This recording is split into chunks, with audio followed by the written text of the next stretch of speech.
Welcome to The Explainer. Today we're going to dive into something really powerful, a framework for totally transforming that voice inside your head. We're talking about moving from self-criticism to creating a real alliance with yourself. I think we all have, right?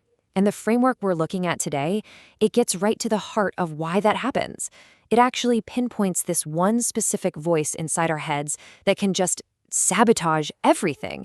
Our peace, our progress, you name it. So what is this voice? It's called the inner critic. But here's the kicker. This isn't just some abstract mental idea. No, it has a real physical impact on you. Every single critical thought acts like a biological trigger. It literally makes your body contract, like you're bracing for a punch. And that just completely blocks your energy and flow.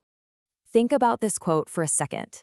Wow, that really reframes things, doesn't it? It means our internal dialogue isn't just a bunch of fleeting thoughts. It's something tangible, something your body actually feels and reacts to. It's like these words have real physical weight. And this slide just nails the difference, right? Criticism, it's like a cold, clenched fist inside you. You can feel that tension just thinking about it.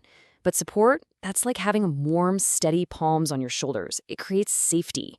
So the whole goal here is to shift from that constant internal battle to a place of sanctuary. Okay, so how do we actually do that? How do we make the shift? Well, the first step is all about defense. We need a technique to counter that critic the second it shows up. And this is where we bring in a new ally, a new figure on our side, the inner advocate. And the core practice is so simple, but so effective. It's called catch and replace.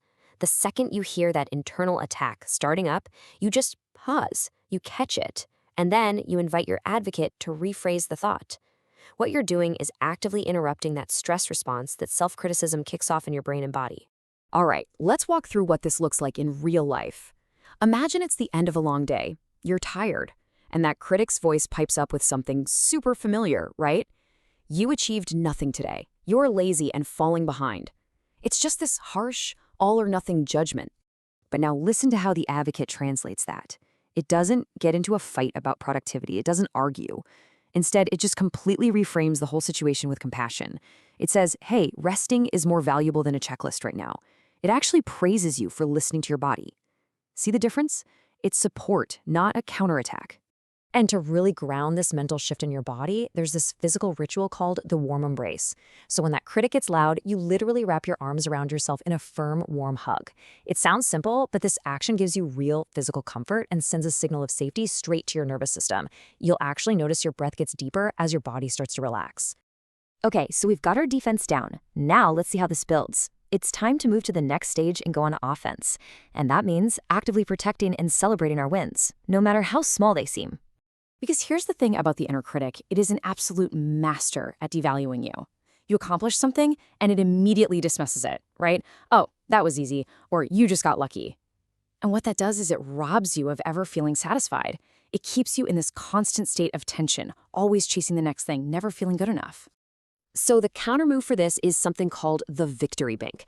It's simple. At the end of each day, you just write down 3 things you handled effectively. And look at these examples. They don't have to be huge, monumental things.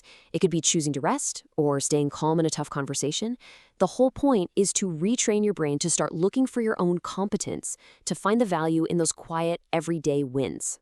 And you can add to that with this little daily ritual called the seal of achievement. Anytime you finish a task, anything, sending an email, washing a dish, you just pause for 5 seconds, place a hand over your heart, and say to yourself, I did this. I am capable. This tiny act makes a huge difference. It lets that feeling of completion and satisfaction actually land and really settle into your nervous system. All right, so we've learned how to defend against the critic and how to celebrate our wins. But what happens when things just genuinely go wrong? When we make a mistake. That's what we're tackling next. How to apply this advocacy in our absolute toughest moments. And this quote is so important. Your worth is not a performance. It's a constant. It doesn't go up or down based on your successes or failures. It doesn't get smaller when you make a mistake or feel exhausted. This belief is the absolute foundation for being able to show yourself compassion, especially in those moments when you feel like you deserve it the least. So when you do mess up, having some specific phrases ready to go can be like pulling the emergency brake on a shame spiral. You know that feeling?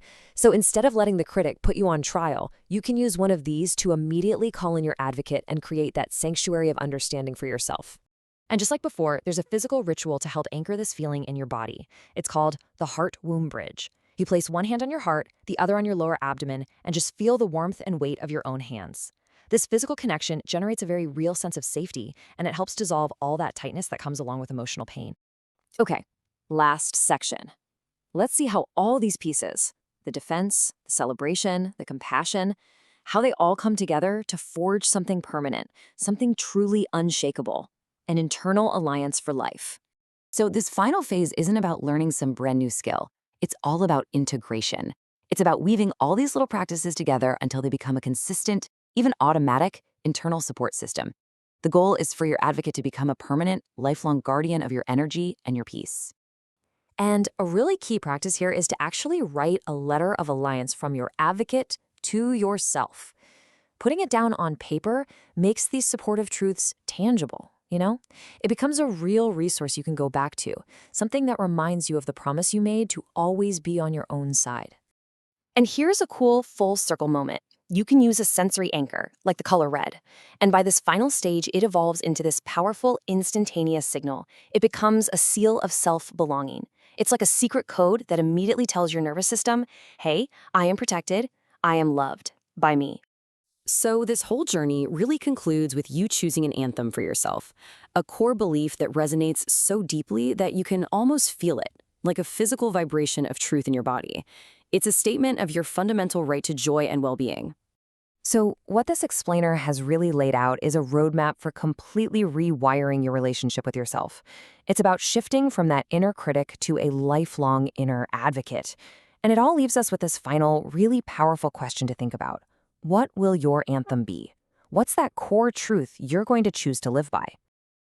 You can find the electronic version of book She Who Awakens by Alina Chamberlain at wishforlove.org.